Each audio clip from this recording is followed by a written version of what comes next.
Oke, silakan Kak Lydia sambil Kak menunggu Ardi, ya. apakah kalau kita nyalakan kamera itu memberatkan teman-teman yang punya koneksi buruk ya?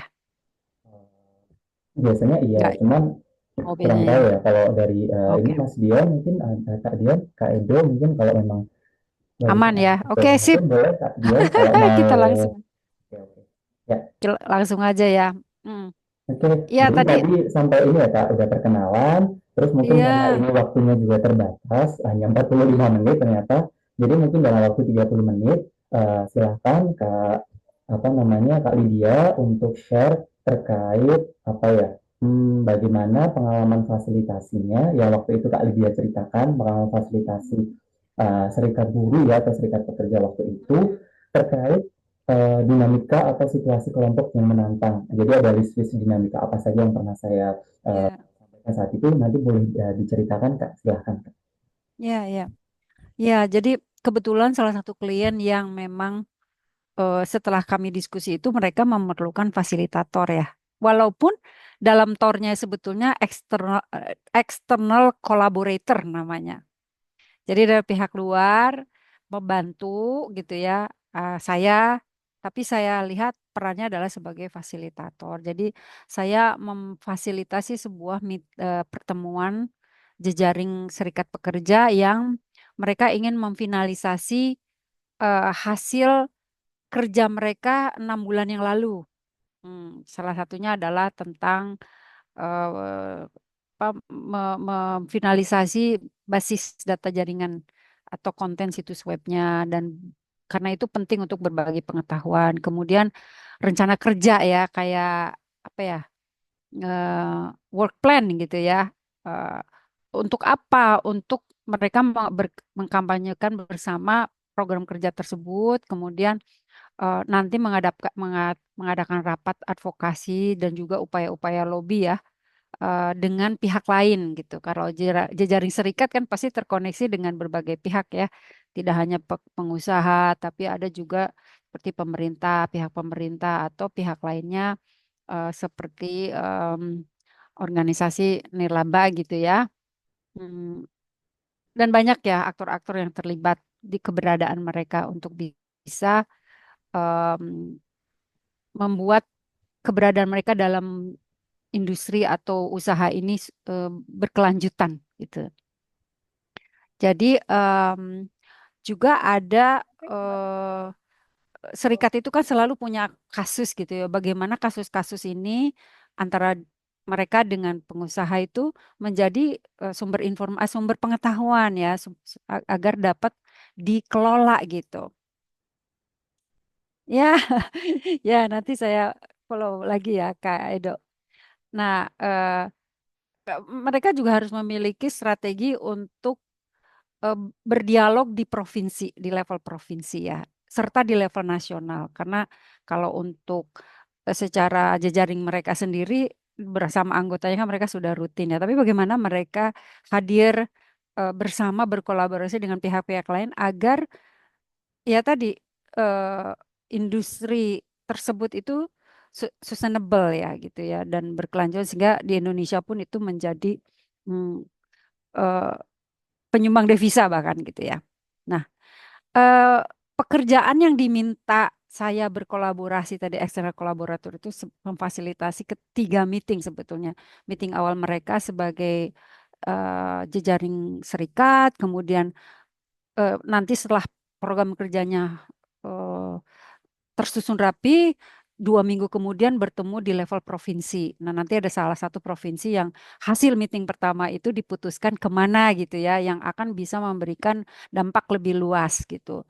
Baru setelah selesainya di provinsi tersebut bersama pihak-pihak yang terlibat tersebut ditutup di level nasional. Artinya dengan pihak-pihak lain lagi di luar mereka gitu. Mereka itu dalam arti hanya tiga sih kemarin itu mereka sendiri jejaring serikat pekerja, kemudian pengusaha dan pemerintah ya regulator gitu.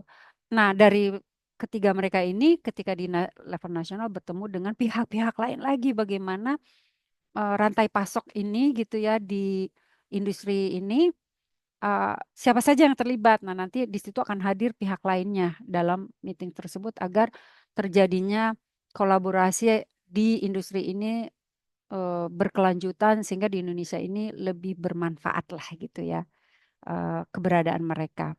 Nah, apa sih yang terjadi dalam dinamika kelompok tadi ya? Kalau saya mencermati itu sebetulnya karena ini menghadirkan berbagai kepentingan ya.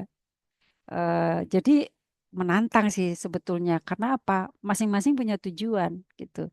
Bahkan di serikat pekerja ini kan karena dia adalah jejaring, jadi mereka datang dari berbagai serikat pekerja. Masing-masing serikat pekerja ini mungkin teman-teman tahu lah ya, ada serikat pekerja SPSI, ada SBI, begitu ya nama-namanya ya. Jadi tergantung dari industrinya. Dan mereka pun sama, banyak serikat pekerja berkumpul menjadi jejaring gitu. Dari masing-masing serikat pekerja saja mereka punya tujuan atau prioritas tertentu. Bahkan ketika mereka menjadi kelompok pun saya rasa tetap ya agak sulit mencari konsensus itu gitu untuk mereka hadir selesai di meeting itu mendapatkan rencana kerja terutama itu ya. Karena kan kalau mereka berbeda-beda saja mau keluar terlibat atau mengengage atau merangkul pihak lain kan belum satu suara istilahnya begitu ya gitu belum satu tujuan belum satu suara. Itu salah satu adalah sebetulnya beda kepentingan dan tujuan. Itu di awal-awal itu dalam kita memfasilitasi itu menantang banget sih. Belum lagi yang lainnya ya, ketika itu sudah berjalan agak smooth gitu, ada saja dominasi gitu ya anggota tertentu gitu. Kemudian paling kentara sih sebetulnya resisten ya terhadap sebuah perubahan. Kan ini sebuah perubahan yang ingin mereka capai juga ya untuk kepentingan bersama. Ada juga yang tidak ya masih agak sedikit menolak gitu ya. Kemudian belum lagi kayak ya polarisasi ya.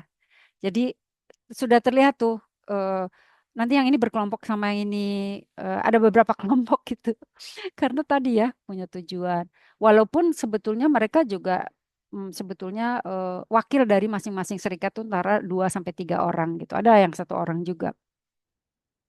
Kemudian saya merasa ada lagi ya tantangannya adalah mereka bergantung pada saya external collaborator katanya gitu kan. Mereka tahunya begitu dari apa namanya mm, eh, penyelenggara gitu yang mendanai pertemuan ini.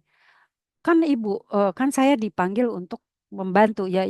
Sepertinya mereka bergantung pada saya gitu untuk menyelesaikan masalah ini. Kemudian ada juga yang kalau bisa masalah itu ketika dibahas, pengennya cepat-cepat diselesaikan aja lah gitu.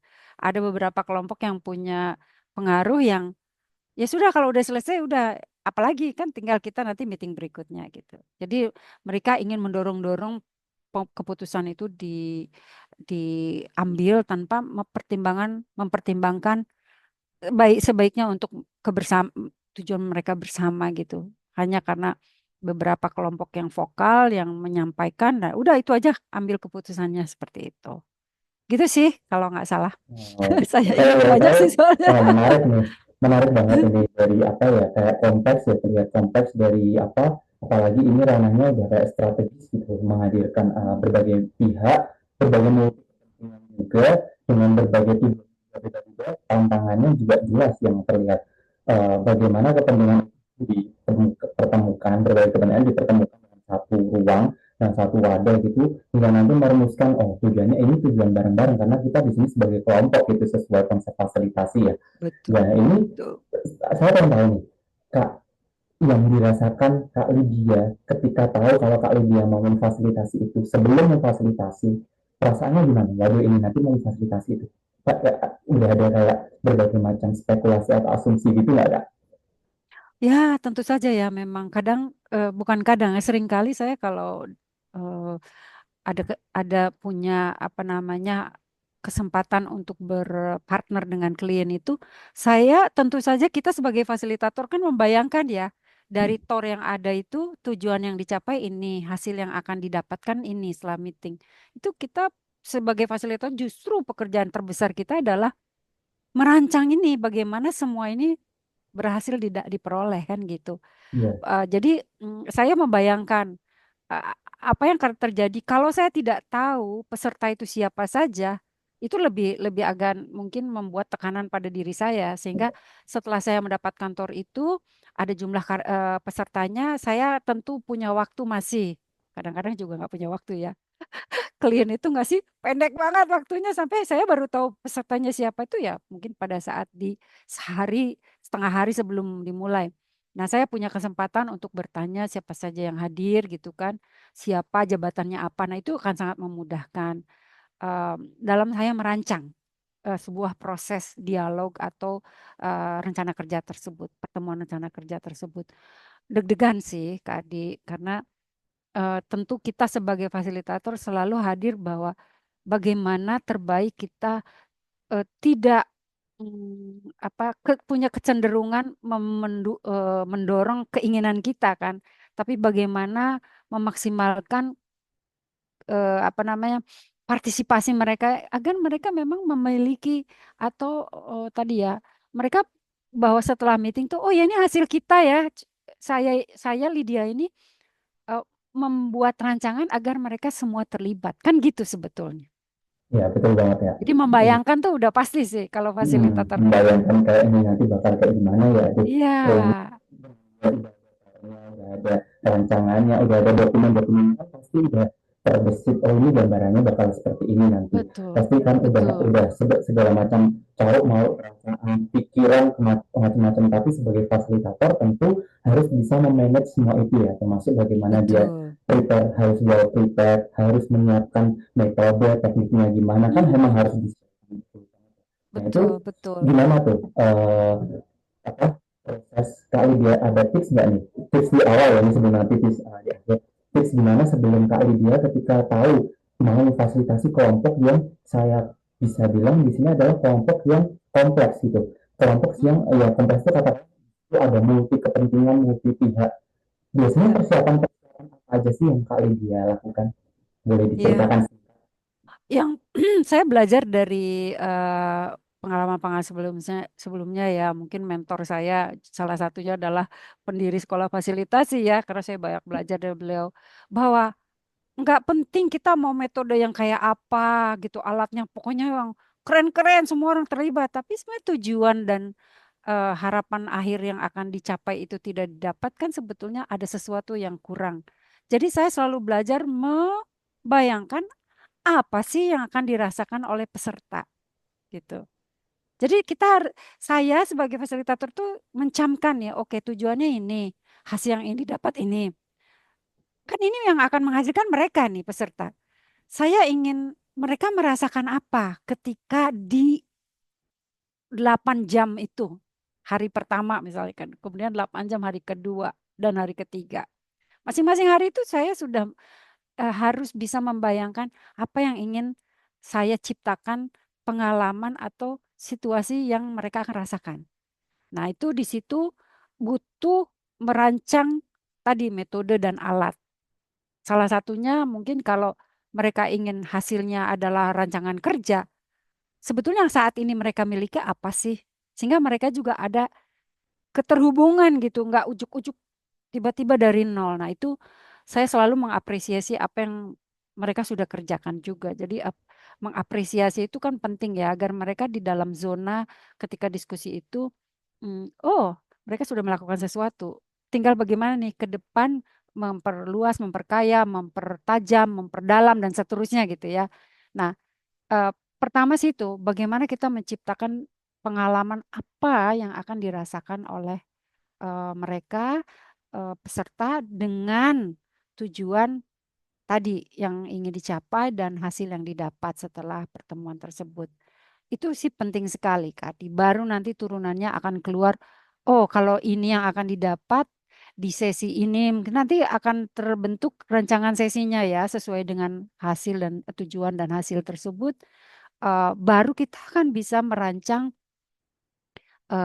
teknik, metode, dan alat-alatnya. Hmm. Nanti mengalir sendiri sih sebetulnya kayak ini kan baru selesai COVID ya waktu itu. Adalah in person pertama saya ketemu dengan mereka gitu. Beberapa orang saya pernah ketemu tapi secara virtual gitu sih Kak Ardi. Berarti penting banget ya Kak, ketika sebelum fasilitasi kita belajar background pesertanya itu dulu siapa. Ya, termasuk juga dari pesertanya, ini siapa sih Ya, pesertanya, termasuk nanti ketika kita udah tahu oh pesertanya seperti nanti itu kayak gini, backgroundnya kayak gini. Dan kita bisa itu tuh menciptakan itu tadi yang dikatakan Mbak Lydia, saya sepakat tuh, bisa menciptakan nanti kira-kira pengalaman apa yang akan dirasakan oleh peserta. Nah itu membuat kita si fasilitator ngerasain dulu tuh, oh rasanya nanti jadi peserta tuh kayak gini.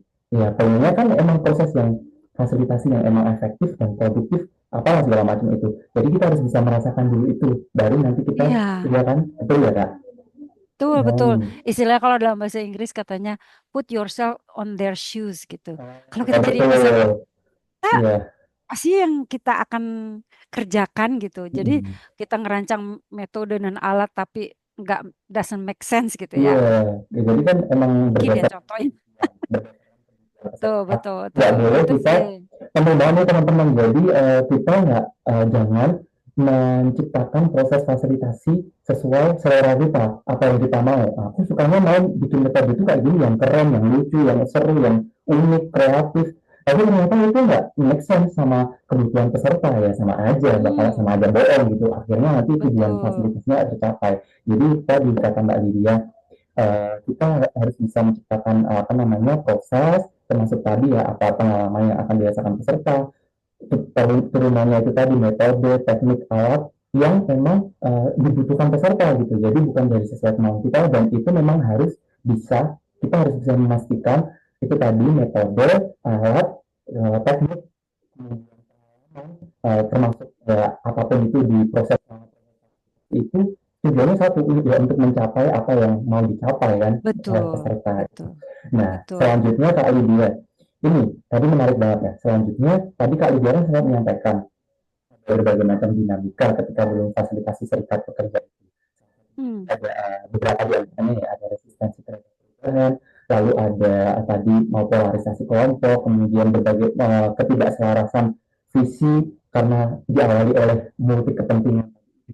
Boleh nggak Kak diceritakan satu aja dari banyaknya dinamika tadi, mungkin diambil satu aja, diceritakan prosesnya yang terjadi saat itu gimana, kemudian masalahnya apa yang ditemui, termasuk tantangannya dan solusi yang dari Kak Lydia saat itu untuk menghadapi masalah itu gimana? Boleh ya, ya, ya, baik. Ya, Mas Ardi, mungkin saya tadi kan tanya juga ya bahwa mengenal partisipan akan membantu. Ya, kita tahu beliau jabatannya apa di situ kan. Itu paling tidak saya kalau saya melihat wajah dengan nama dengan di sana kan tidak ada di label nama kan tidak ada kedudukan ya. Semua sama sebetulnya mau ketua apa suaranya sama didengar ya. Itu penting banget kita sebagai fasilitator. Namun paling tidak saya bisa siap gitu dengan situasi dinamika yang mungkin nanti terjadi di luar dugaan saya gitu. Saya juga tidak boleh menduga itu bukan berarti kemudian jadi fix gitu. Saya akan oh ini bakalan begini enggak juga, tapi kita menjadi siap. Siap untuk fleksibel. Contoh ya, tadi kalau sudah tahu posisinya apa, apakah itu menjadi pengaruh buat saya untuk mencoba semua berpartisipasi? Ya harus semua, mau dia anak buahnya si bapak ini gitu ya, atau timnya, tetap mereka punya suara sama dalam menyampaikan pandangan. Jadi kalau saya tadi contohnya dengan itu saya bisa tahu nih ada dominasi gitu ya oleh anggota tertentu karena memang eh, A ini dirasakan punya jabatan. Jadi hati-hati kalau kita bicara.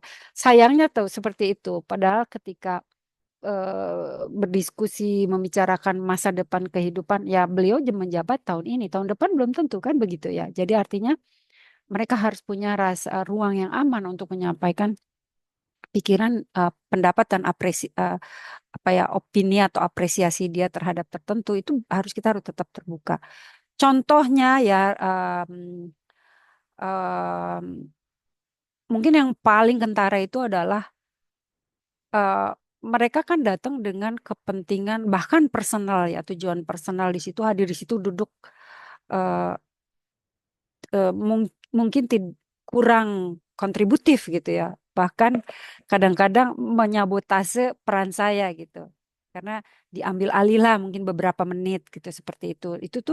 Itu ada terjadi di beberapa sesi gitu karena beliau sangat dikagumi dan eh, mungkin berpengaruh di masa-masa yang lalu, tapi sekarang tidak menjabat. Jadi melihat saya juga siapa gitu ya kan baru eh, mungkin tidak mengetahui sejarahnya dan seterusnya itu juga akan menjadi tantangan. Jadi contoh ya, hmm, ada dua sih. Satu mereka eh, resisten terhadap perubahan. Jadi ada satu hal yang akhirnya kita perlu karena ini berlanjut terus beberapa menit sudah mau habis waktunya, kami tetap harus mengambil keputusan A atau B gitu ya. Di mana A itu sudah sebagian pesertanya sudah setuju, tapi B masih tidak mau kan itu tidak baik ya. Tapi voting pun tidak voting saja pakai dot voting itu juga tidak akan membantu. Harus ada dasarnya sampai semua memahami kenapa kita akan pilih A gitu. Nah, akhirnya saya menggunakan metode teknik menggunakan em, apa ya namanya itu ya. Ya, saya lupa ya, tapi social analysis. Jadi tarik garis gitu ya, kiri, B di kanan. Nah, sekelompok orang yang mengatakan saya di A itu sudah menyampaikan reasonnya atau alasannya kenapa. Apa keuntungannya, apa resikonya. Yang di B masih berkumpul juga mungkin sekitar 30%. Dan mereka menyatakan B itu yang paling tepat. Walaupun dia minoritas, artinya sekian persen kan 70 banding 30. Tapi tidak bisa saya memutuskan, oke rekan-rekan semua kita dengan A ya. Kan yang 30% ini mereka masih punya pandangan B itu adalah lebih baik. Akhirnya saya panggil semua ke depan ruangan gitu ya. Karena kalau duduk di meja itu tidak terlihat. Jadi masih terus aja seperti vicious cycle gitu ya. Muter-muter aja di situ gitu. Ada saya panggil secara fisik bisa agar terlihat secara visual. Siapa yang punya pendapat A, siapa yang punya pendapat B. Dan kita akan melakukan konsensus bersama dengan menyatakan pandangan-pandangan pendapatnya. Nah, kemudian ada salah satu yang di 30% di B ini menyatakan dan sambil mungkin emosi gitu ya. Untuk apa sih begini-begini? Sambil agak sedikit kacak pinggang gitu ya. Bicara sama saya. Ibu kan sudah di-hire untuk menyelesaikan masalah kita. Ya ibu saja yang ambil keputusan. Gitu. Nggak usah kami repot-repot begini-begini. Begitulah kurang lebihnya. Eh, dan itu memang emosional sekali gitu. Sementara kita sebagai fasilitator kan ingin mencari yang terbaik agar mereka bisa bersama-sama memutuskan untuk mencapai tujuannya kan begitu ya. Bukan saya gitu. Jadi kurang lebih itu cukup emosional sih karena selain kacak pinggang itu kan sebenarnya gestur orang marah, orang yang upset itu kan bisa sampai tunjuk-tunjuk jarinya gitu ya ke muka saya atau bahkan bicaranya tuh persis di depan muka saya gitu sampai kesal. Bagaimana sikap kita sebagai fasilitator? Ini saya menarik juga. Saya ingin sih tanya ke teman-teman juga. Kita sebagai fasilitator itu manusia juga kan gitu. Sudah sekian hari menyiapkan di saatnya satu ini sangat dominan dan em, bisa berkata itu bergantung gitu ya kepada saya untuk menyelesaikan. Bisa juga dia memang resisten gitu terhadap perubahan yang akan dilakukan ini atau ingin mendominasi kan bisa di semua itu gitu.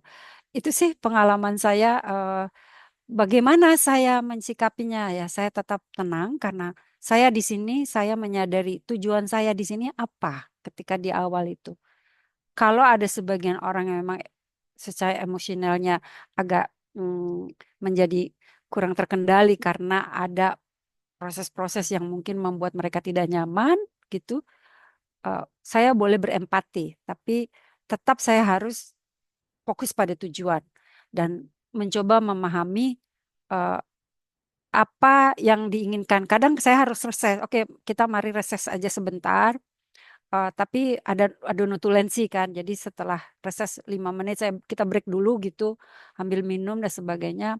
kembali lagi, kita ulangi lagi, dan kita sepakati bersama akan kita ambil keputusan. Agak mereda sih sedikit, tapi memang saya upayakan yang belum menyampaikan silakan menyampaikan dulu. Memang tersisa hanya beliau sendiri gitu intinya. Dan pada akhirnya mungkin dengan berat hati pun menyetujui, dan terasa tegang sih sampai di akhir hari, kan ada 3 hari ya, di hari ketiga itu saya sendiri menetralkan diri, saya tidak tidak terpacu emosi atau apapun. Selalu setiap hari itu kita recap, kemudian kita tekankan lagi tujuan hari ini apa dan saya sebagai apa di peran pertemuan tersebut. Begitu sih Kak Ardi.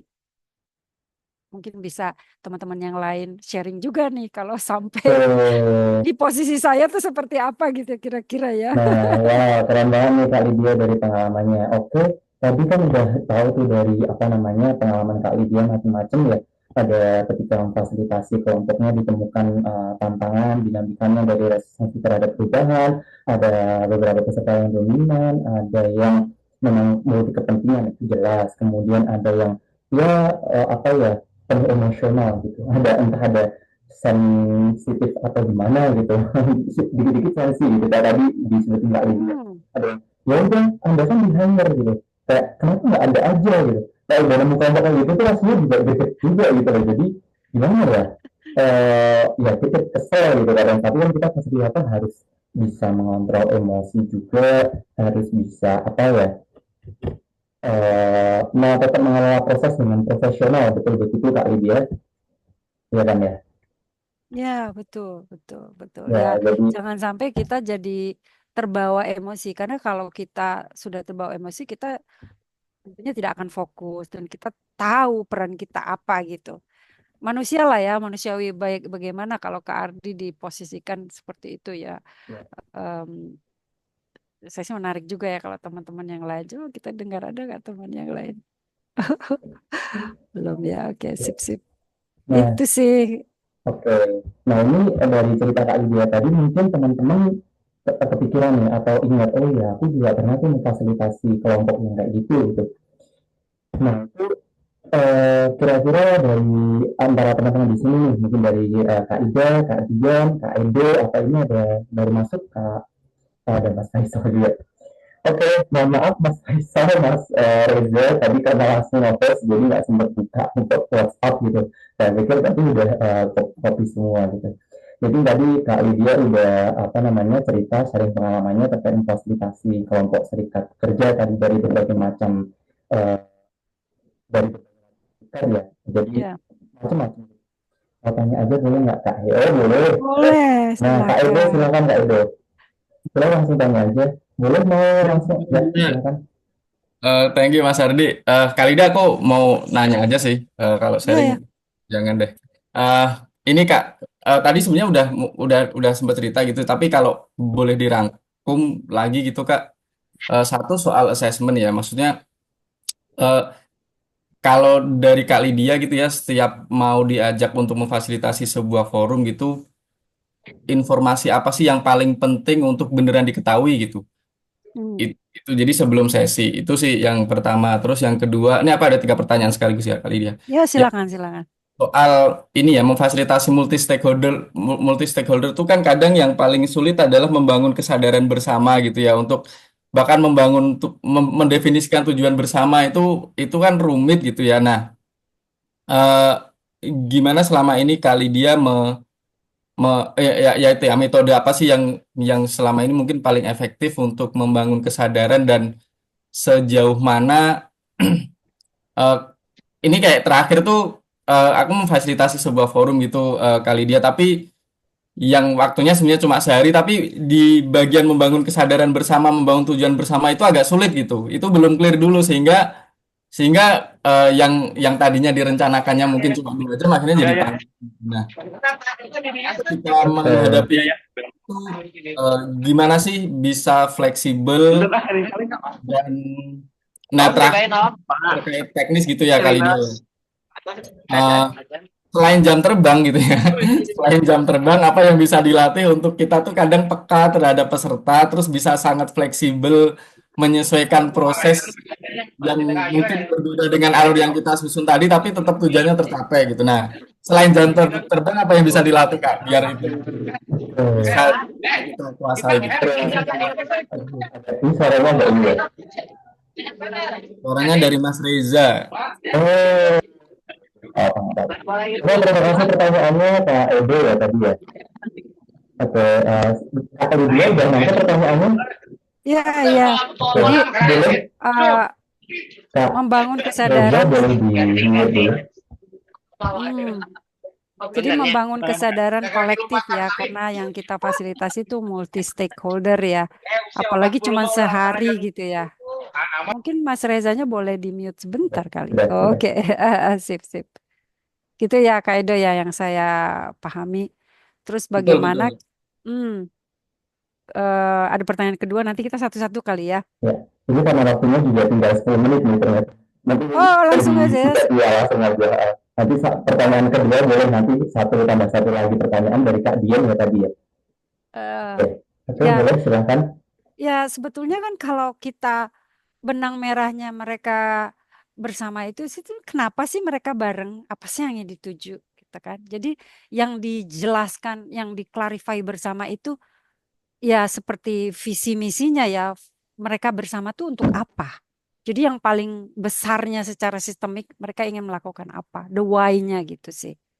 Gitu. Dan kalau memang itu bertemu untuk menyelesaikan masalah ya di situ dulu. Kita kenapa sih ada di sini? Apa misalnya 2 tahun kalau itu yang menjadi framework mereka 2 tahun. 2 tahun dari sekarang apa yang ingin mereka lihat? Kebersamaan mereka ini menghasilkan apa? Itu sih Kak Edo yang pertama ya saya. Kemudian kalau saya menggunakan sistem thinking ya tadi kalau mereka di antara kelompok-kelompok di lingkup mereka, tapi secara besarnya itu dalam skala besar ekosistem itu mereka itu siapa sih dan apa sih perannya mereka gitu. Jadi digali dengan pertanyaan-pertanyaan itu gitu. Jadi dan tentu saja kalau masing-masing pihak kita sudah tahu uh, interestnya mereka itu gitu ya. Tentu mereka bisa menyambungkan eh, masing-masing kepentingan itu dengan tujuan besar itu gitu yang menjawab masalah-masalah yang mungkin lebih besar tidak hanya di lingkup mereka sehingga mereka punya apa namanya motivasi untuk mencapai visi tersebut karena visi itu penting banget gitu visi bersama mereka jadi ada titik temu dari masing-masing visi itu yang membuat kenapa mereka bisa bersama-sama berkolaborasi menciptakan sesuatu dampak yang lebih besar. Dan itu bisa menggunakan mungkin alat-alat seperti visualisasi ya. Kayak eh, mungkin ada sih kalau di saya di International Association Facilitator tuh ada namanya session lab ya. Di session lab itu ada berbagai tools atau bahkan mungkin teman-teman bisa dicari ya di website yang menyediakan visioning tool tersebut gitu.